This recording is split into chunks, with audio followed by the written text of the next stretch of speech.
Olá a todos, como é que estamos? Sou eu novamente, Helder de Araújo, canal Luz no Fim do Túnel. E hoje temos 19 graus, 18 graus, um dia nublado, um pouco frio, pela manhã em São Paulo, capital paulista. São 9 horas e 25 minutos da manhã, neste 25 de maio de 2024, um sábado. Algumas notícias esparsas para começarmos a introdução ao nosso vídeo de hoje. Vídeo de grande validade, pessoal. Hoje eu vou falar a segunda parte da geopolítica da Amazônia. Veja, mas você se deu conta que a China cercou a teimosa Taiwan apenas como um exercício militar? Só para exercitar os músculos? Pessoal, aí não é questão de que é o Mao Tse Tung contra o Chiang Kai-shek, que é o comunismo contra o capitalismo. Isso tudo é passado, é século passado, né? A questão aí é que a TSMC produz o melhor chip, né, que a gente usa nos nossos celulares e computadores, usam nos aviões a jatos, nos porta-aviões da vida, e nos liquidificadores, o chip, o super chip de 3 nanômetros, né? Ninguém consegue fazer menor ainda. A TSMC é uma gigante aí do mundo dos semicondutores, né? Eu não sei se é da BlackRock, se é da Vanguard, provavelmente eles devem ter ações da TSMC. Provavelmente foi criada por um chinês e um americano, alguma coisa do tipo, uma joint venture aí que começou numa garagenzinha, como se costuma dizer, né? Eu acho que não, hein? Bom, o fato é que só a Samsung consegue fazer semicondutores com a mesma qualidade, né? Então é uma guerra de gigantes aí, né? Numa terra de gigantes. O problema da China é que a ilha tradicionalmente pertence à civilização chinesa, né? E a TSMC parece que deve ter alguns investidores americanos aí na jogada, né, e que tem medo de perder o negócio, né? Inclusive que o negócio seja nacionalizado aí pelo governo da China, né, do Xi Jinping, né? Então acredito que ela vai acabar cedendo aí à pressão da China. De qualquer maneira, o modo chinês de agir raramente é belicoso. Geralmente ele vai dominando através do comércio, da produção, através do trabalho, de uma forma pragmática e de longo prazo, né? Uma outra notícia, né? Você veja, então a China cercou Taiwan, fez o seu exercício e depois foi embora, né? Quer dizer, ela pode fazer isso a hora que ela quiser, né? A base americana no Níger foi expulsa. Veja, então esse é o destino das bases americanas no mundo, né? A do Níger é só uma delas, né? Por quê? Porque eles estão saindo aí da Ásia, eles estão saindo quer dizer, sendo expulsos, né? Por exemplo, eles saíram do Afeganistão, saíram ou foram expulsos? Bom, eles saíram, né? Porque eles têm maneiras de se defender, né? Mas aí, no caso da base americana do Níger, o Níger convidou a base a se retirar dali, né? Quer dizer, vai ficando difícil, vai ficando hostil, né? É como um morador de um quarto na sua residência que começa a agir de maneira estranha com os moradores, né? De maneira, enfim, uma hora ele tem que sair, né? Bom, e veja só, um outro ponto. Os Estados Unidos nada podem fazer contra a Nicarágua e a Venezuela. Poxa, o poderoso Estados Unidos nada pode fazer contra a Nicarágua, contra as escolhas eurasianas da Nicarágua e da Venezuela? Por que será? Né? Eles não podem fazer nada. Por exemplo, e ali no Irã, no Oriente Médio, os Estados Unidos parece que estão motivados para evitar uma guerra de Israel contra o Irã. Israel parece absolutamente focada em criar esta guerra. Inclusive teve ali aquele acidente estranho, né, com o presidente do Irã, uma pessoa muito querida no Irã, né, e que inclusive teve grandes manifestações aí públicas, né, de carinho, né, na passagem do Ibrahim Raisi, né. Veja, o que acontece no Mar Vermelho? Os Houthis, que são uma tribo de insurgentes iemenitas, dão as cartas ali no Mar Vermelho. Quer dizer, já foi um porta-aviões aí que o pessoal está babando aí, né? Na costa brasileira, foi lá e depois foi embora. Não adianta, não há o que fazer ali, né? E o Blinken, o Toninho, né? O Toninho Blinken teria autorizado ataques diretos da OTAN ao território da Rússia. Também o cara lá do Reino Unido, né? A Rússia falou, olha, se você nos atacar, se armas britânicas, primeiro falou para o britânico, né? Depois o Blinken sempre pega um pedacinho do pastel aí, né?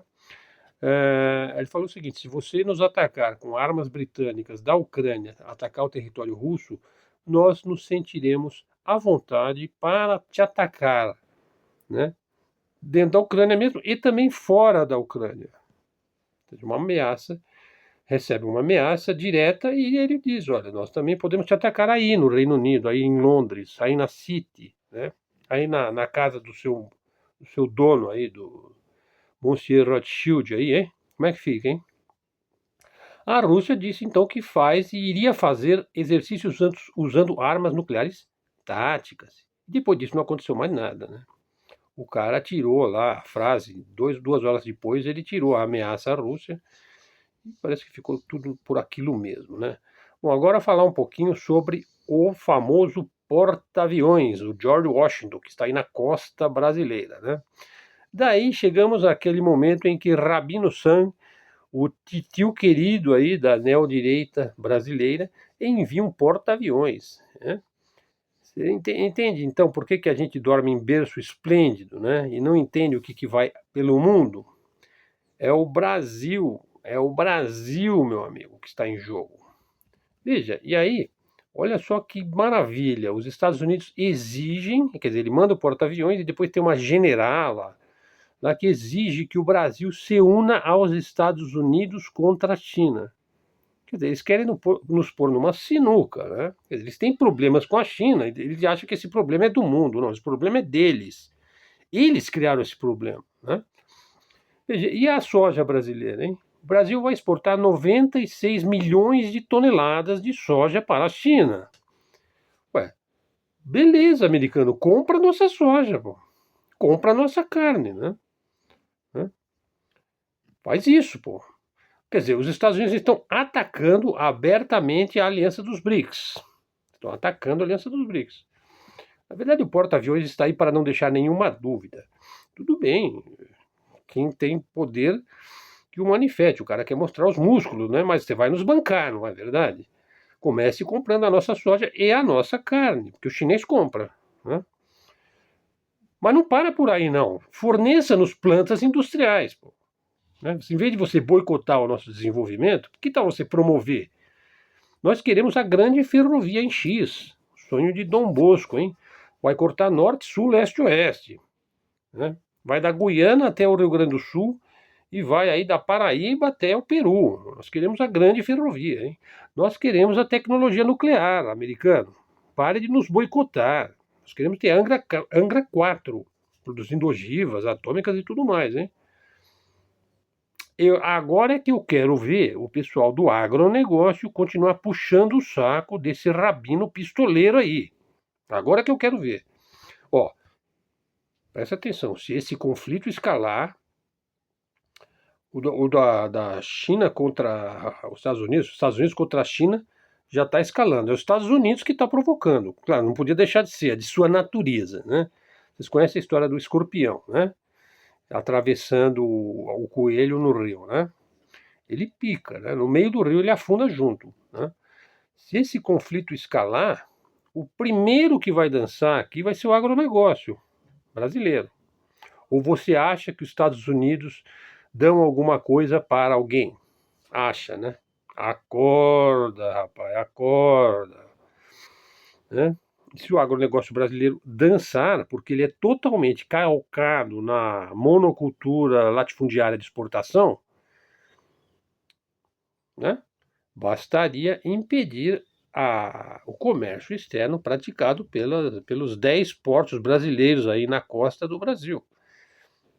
Ó, vocês não vão mais sair daqui, ó. Essa faixa aqui, o Atlântico Sul é nosso. O porta-aviões está aí dando um sinal, né? E a generala está lá, ó, falando, ó. Amazonas nunca foi do Brasil, vocês não podem fazer comércio com a China, tá lá falando aquela bobajada lá para meter medo, né? Bom, vamos ver o que acontece, né? Bom, pessoal, agora a segunda parte do vídeo de ontem, da geopolítica da Amazônia, continuando o vídeo de ontem. Veja, então assistam o vídeo de ontem para entender esta parte do vídeo de hoje. Vamos à segunda parte. Eu fiz só um preâmbulo, alguns comentários esparsos aqui na primeira parte do vídeo. E agora vamos lá. A Amazônia, a importância de integrar.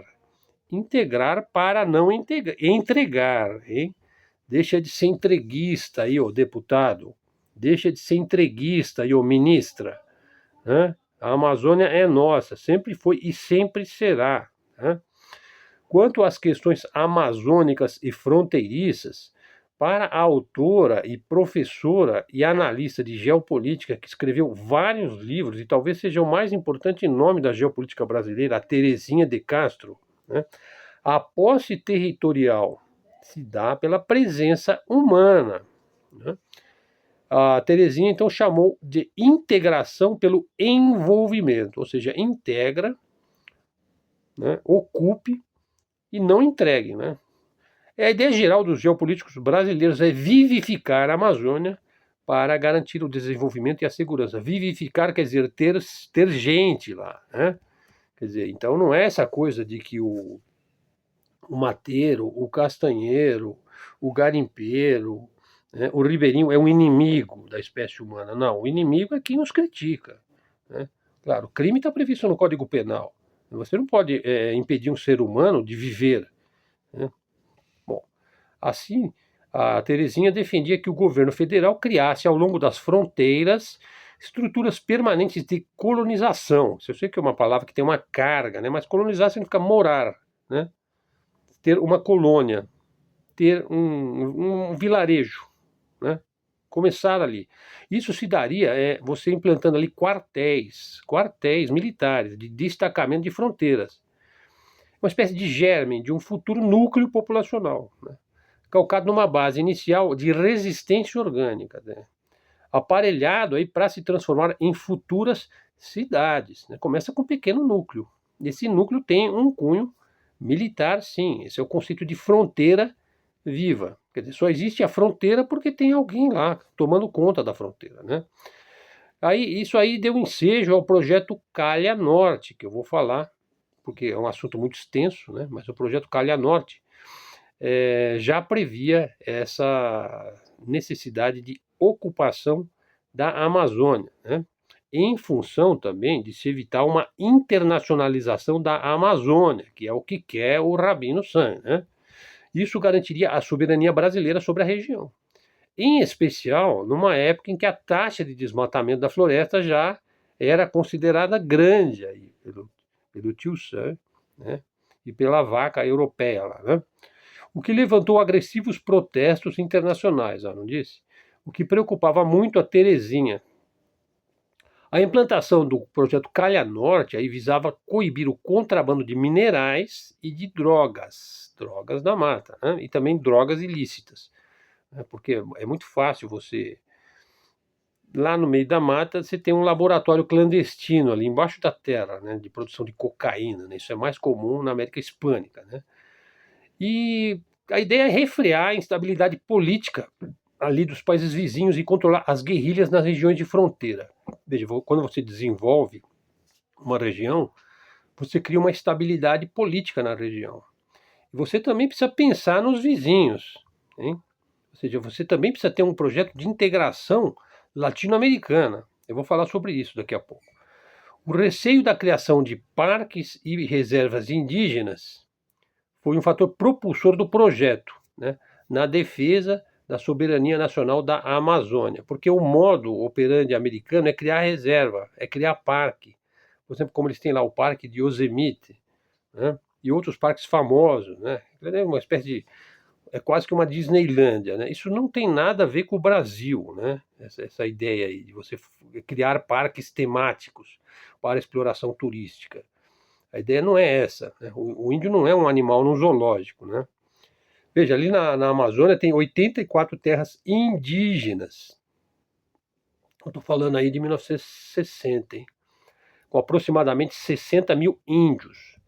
Segundo a lógica da geopolítica aí, da Terezinha, a ocupação dessa imensa região aí, que corresponde aí às grandes porções da maior e mais rica floresta tropical do mundo, que tem a maior biodiversidade da Terra, foi feita pelas próprias Forças Armadas, ou seja, a estratégia de ocupação da Amazônia foi então pensada criando aí uma pequena base militar de fronteira, construir rodovias, que aí entra então o projeto Calha Norte, construção de redes de comunicação, inclusive com uso de satélites, né?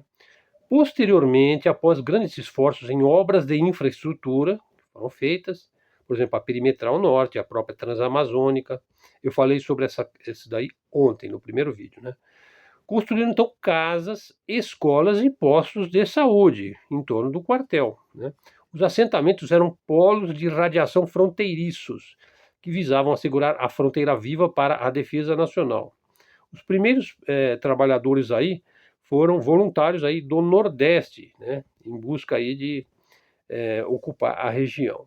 Bom, para terminar o vídeo, pessoal, vamos entender aí o quanto de sacanagem existe na geopolítica, na verdadeira geopolítica, né?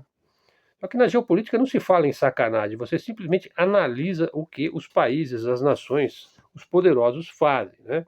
Mas pode-se dizer que a geopolítica ela estuda a arte de sacanear mais e melhor, né? Quem pode mais, sacaneia mais, né? Tripudia mais, sanciona mais, boicota mais, cria mais dificuldades, né? Se vende mais como o bonzinho, né? E por baixo do pano age como o malzinho.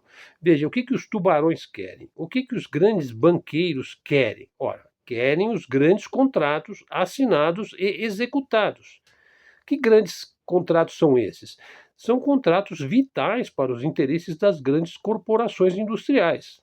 São de interesse do imperialismo global. Os acionistas lá do Vanguard, eles querem resultados também, né? Portanto, eles necessitam de instabilidade política no país que vai assinar o contrato. Ou seja, o país da parte do signatário aí do contrato.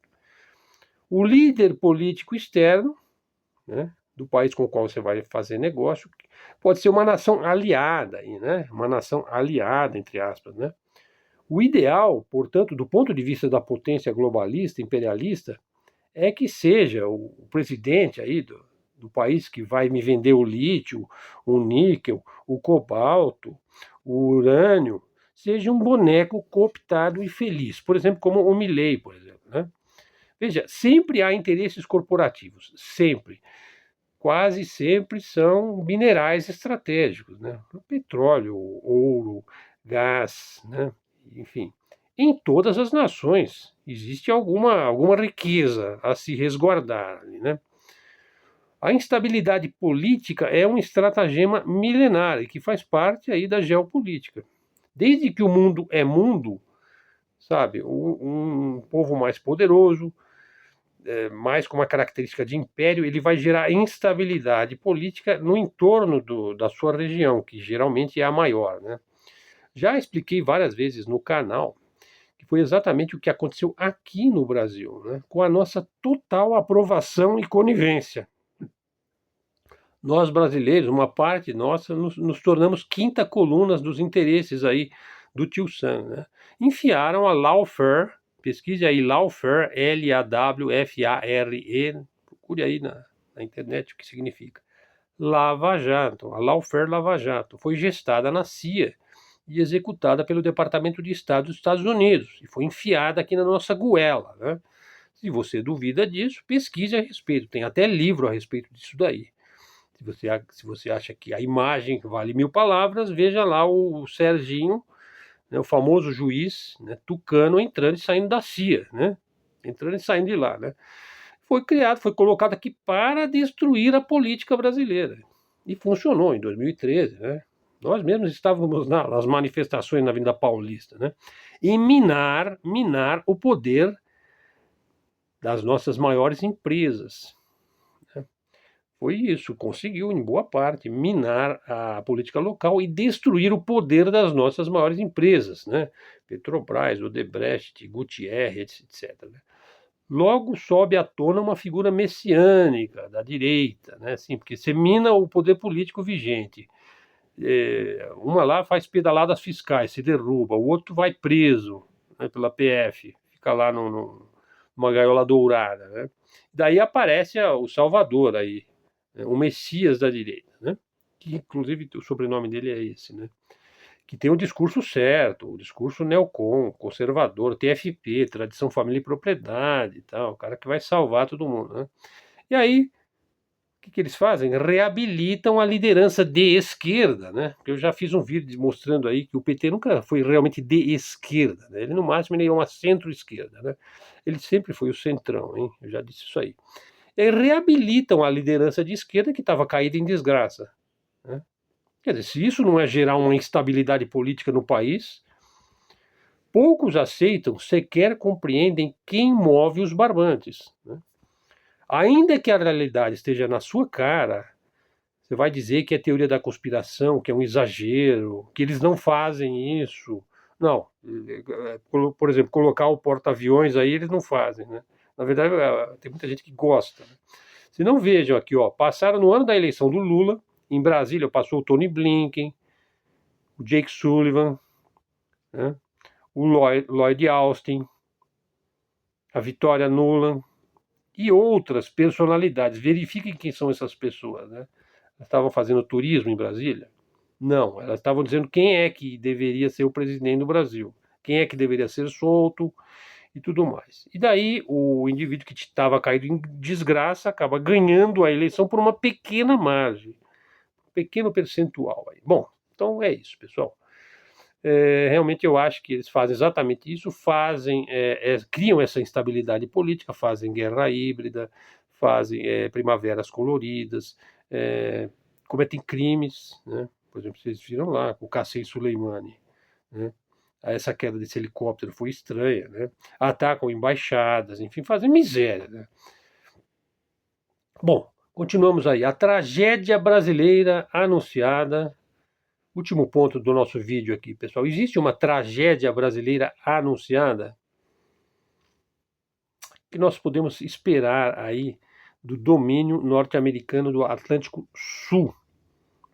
E se nós não pudermos mais comerciar com a China, né? Se nós não pudermos escoar mais as nossas produções agrícolas, né? Veja, quando você tem um modelo econômico calcado na matéria-prima, na agricultura, na agropecuária, você tem uma solução que também é um problema. Vocês viram o caso da Venezuela, que é a maior reserva de petróleo do mundo, que aliás está saindo agora de uma situação penosa pela qual ela passou nos últimos 20 anos aí, hein? Ela está saindo, ela está superando a sua crise. Crise gerada por suas diferenças aí com o Rabino San, né? Eu já fiz vários vídeos sobre essa questão, né? Veja só, mas é um país onde 95% da atividade econômica e industrial gira em torno do petróleo. Então, se você tiver um preço aí com o preço do petróleo, ou for acuado aí por sanções e boicotes, né, você vai ter um problema. Como de fato teve, né? E daí o regime endureceu, conseguiu até segurar, porque eles não conseguem enfiar um espantalho ali, né? Um Milei da vida ali, não conseguem. Enfim, como é que vai ficar o Brasil? Vai ficar nessa briguinha aí, né? Tem muita gente que acha que se a direita voltar e vencer, o Brasil está salvo. Ou tem muita gente que achou que porque o Lula voltou, o Brasil estava salvo. Quer dizer, será que existe a vitória do bem e a derrota do mal? Pessoal, isso é infantil, isso é pueril, isso aí é total imaturidade mental, isso aí é falta de inteligência emocional, isso aí é falta de direcionamento existencial. Não é a direita nem a esquerda que vai salvar o Brasil. Pelo contrário, se ficar nessa polarização aí, nesse vai e vem, aí nessa instabilidade política, não vai salvar em nada. Os dois vão se ferrar. Quer dizer, vai ter alguns ali que vão lucrar, mas a classe média, ó, vai chafurdar aí no pântano, né? O que é então que vai salvar o Brasil? Existe uma tragédia brasileira anunciada? Não se trata absolutamente da vitória de um lado, hein? Primeiro ponto. Não, é competência, é capacidade, é autossuficiência, é grandeza moral, é a capacidade de ser e fazer que vai salvar o Brasil. Você não pode calcar todo o desenvolvimento brasileiro somente no agronegócio, que é o que está acontecendo. Isso, inclusive, eu falei ontem, quando eu falei sobre a geopolítica, eu falei do triângulo aí, São Paulo, Rio e Minas Gerais, que depois se estendeu, né, se deslocou aí para o norte do Paraná, para o sul de Goiás, né, para a região de Mato Grosso do Sul, para o sul do Mato Grosso, né, quando o agronegócio explodiu, né, se expandiu, né, e hoje aí a região que mais se desenvolveu e mais enriqueceu no Brasil foi essa região aí, centro-oeste, né. Então, o eixo geopolítico que estava centrado aí no triângulo geopolítico São Paulo, Rio e Belo Horizonte, se expandiu aí para a região centro-oeste, né, para o sul do Paraná, até a região de Mato Grosso, aí na fronteira, né? Então, pessoal, a gente precisa diversificar. Então, quando o pessoal fala em agricultura, em pequena agricultura, em agricultura familiar, em agricultura de subsistência, por exemplo, isso aí é importante, diversificar a agricultura. Ela já é diversificada. Mas veja, não é só isso, são pequenas e médias indústrias que precisam surgir no Brasil inteiro. E também grandes indústrias também, plantas industriais. O americano vai nos dar isso? Eu não acredito nisso. É mais fácil fazer uma parceria ganha-ganha com a China, que é o nosso maior parceiro comercial. Né? Mas aí o pessoal do não, porque é o Mao Tse Tung, né? Quer dizer, tem o pessoal do boicote, né? Que acha que tudo que não é americano não é bom. Né?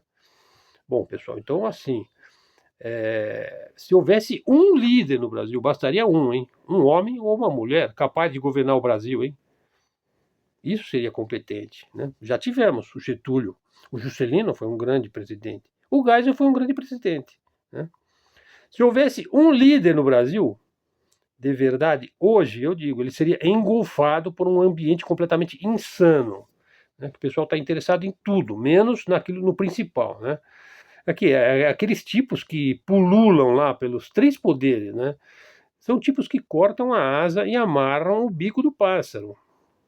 São tipos que flecham o calcanhar do indivíduo que tem condições, né? São tipos que removem a massa cinzenta, primeiro a própria, né? E depois a dos outros, a fim de não correr o menor risco de correr algum risco, né? Quer dizer, você não desenvolve um país como o Brasil e alça a condição de grande potência mundial, que é o que deveria ser, o quinto maior país do mundo e a 10ª economia, estacionado na 10ª. Se você é a 10ª, você tem que lutar da maneira certa para ser a 9ª, e depois você galga a posição da 8ª, da 7ª, você tem que ir para o lado certo também, você tem que saber jogar, né? Na verdade, o teu lado é o do Brasil, né? Enquanto isso, a economia na Argentina cai 8,4% no mês de março. 18% da população da Argentina está em situação de indigência, pessoal, quase 20%. 55% dos argentinos estão agora na pobreza. E o Milei, um anão político a serviço dos Estados Unidos, se tornou o homem mais popular da Argentina. E ele se diz o político mais popular do mundo. E ele se tornou um entertainer. Quer dizer, o cara lota teatros. As pessoas vão lá ver ele tripudiar e falar, e cuspir, né, e cantar. O cara se tornou um entertainer, um homem do show business. Assim, porque na grande mídia está tudo indo às mil maravilhas, né? Mas tem gente aí dizendo que é bom piorar. É bom piorar, olha. É bom piorar. Significa que no ano que vem vai melhorar.